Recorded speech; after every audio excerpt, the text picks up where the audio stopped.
Hello and welcome to a new episode. In this episode, we are going to talk about interacting with token in our backend API.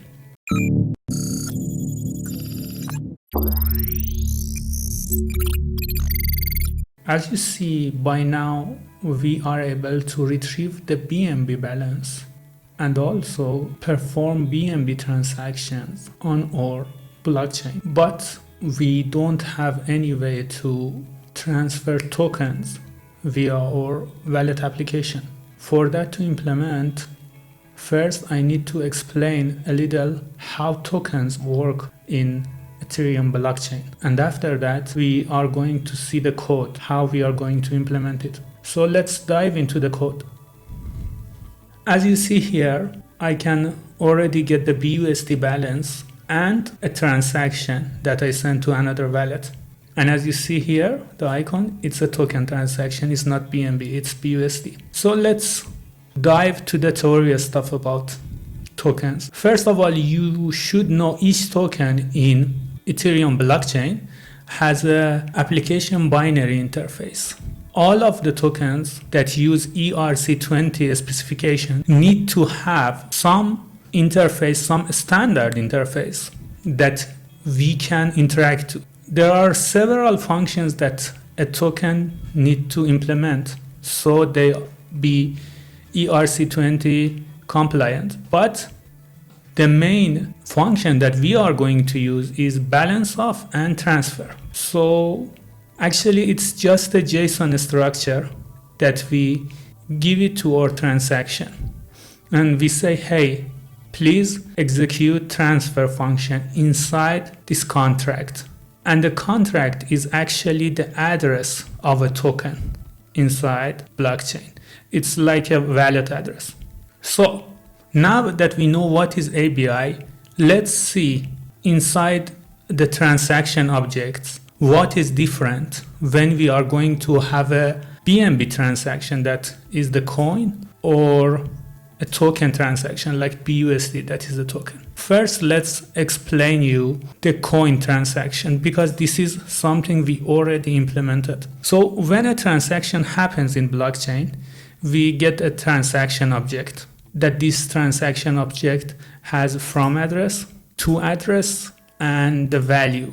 As you may remember in the last videos, we get this from Moralis.io. They provide a nice API for this. And we could easily get this and show it inside our wallet frontend. But token transaction is a little different.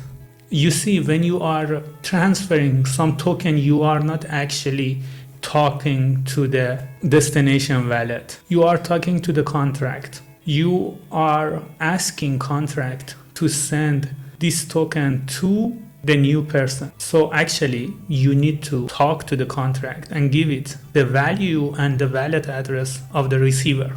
So let's see what this means in the diagram. You see we have a from address and to address is actually contract address. But we have a new value called input. And this input looks like this one. This is a hexadecimal representation of some values. I made it like this so it fit the screen and I can show you piece by piece, but actually a very long string. So it consists of function name, mostly transfer because we are transferring the value. Transfer was one of the functions that should be exist inside the ERC20 token. Then the second part is the receiver wallet. For example, here you see this part is the receiver wallet. And the last part is the amount. And the amount represented like this. So we need to decode this value and chop it up and get the values that we want and send it to frontend so we can show it to the user. Also, if we want to get the balance transaction of a token, we have to talk to the contract. And in this time, we say we want the balance of function and it will return us the balance of the token. Now let's dive into the code and see how we are going to implement this in real life. Okay, now I'm inside my code editor. Let's first check the function that we use to get the token balance. You see here I created a function get valid token balance. Here we will create a new contract with the token API. Let's see how we define this thing. Token API, as I told you, it should have some functions, but when we want to create the contract and we want to run some contract on Ethereum blockchain, we just need to define the functions that we are going to use. So as you see here, it has an input that is the owner with type of address. Then name of the function is balance of, and output of it is balance with type of UINT256. The second part of API is about the transfer function that have two input. One is true and second one is value, and the response is a Boolean value that shows transfer was successful or not. So here let's check the next line.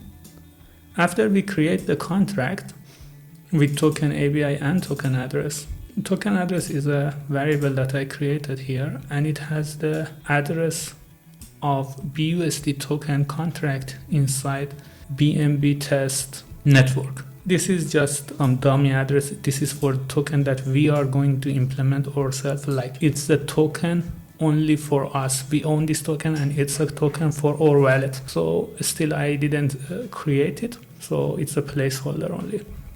So next line is the part that we get the balance of wallet ID. After we get the wallet ID balance, then we just parse it and convert it from way to Ether, and then just some parsing and then return it. That's everything we need to do to get the token balance. The other function that I'm going to talk about is confirm transaction token in blockchain. This is the second function that I want to talk about. This is the function that we are going to use to send and transfer a token to a new address inside our backend. Let's see. Here after some logging, again we create a contract from the same token API because as you remember it has balance of and transfer, and here we need to do the transfer. Then we check that amount is valid, and at the end we call the transfer with destination address and amount, and this function it encodes the API. We get the nonce like the last time, and we get the gas price. And then exactly like the other function that we already talked about to send BNB, we just need to get the gas limit and complete the transaction. At the end we sign the transaction and we send it to the blockchain and we receive the transaction hash. So let's see only inside confirm transaction handler. I just add a check that if the token is BNB, run confirm transaction in blockchain, and if the token is not BNB, then we parse it. It should be BUSD or PXU. For now we don't have a PXXU, but I just implement it for later. But if it's BUSD now, it will confirm the transaction in blockchain with this token. As you see, it's not much different to transfer tokens or coins inside the Ethereum blockchain. But now you know what is happening when you are transferring a token or you are transferring a coin. In the next video, I show you how we are going to handle the result of these functions in the front end. See you in the next videos.